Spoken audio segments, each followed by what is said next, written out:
And what they see right now is a state that is running hotter than ever, but thinking less clearly than ever.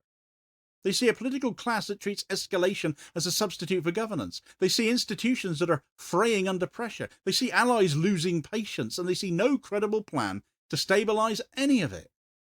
And once people lose confidence in the state's ability to correct itself, migration becomes a rational decision, doesn't it?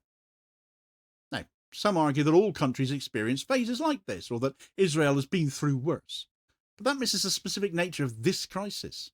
The country has had wars before, certainly, but it had a strong secular movement to rebuild after them. It has had political extremism before, but it had institutional ballast that moderated it. It has had international crises before, but it had a global reputation, propagandized to death as that nevertheless was, that was strong enough to absorb that. What's different now is that all these conditions are happening at once, while the very population capable of holding the state together is shrinking. So it's not a crisis of events, it's a crisis of capacity. When that capacity erodes, the state begins adapting to what remains. And you can already see ministries making decisions shaped more by ideological commitments than practical outcomes.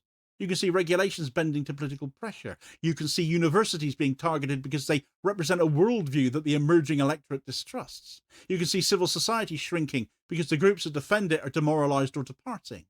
And you can see the judiciary coming under pressure because it is one of the last institutions still functioning with any kind of a sense of independence. These are early symptoms of a state that's losing its internal counterweights.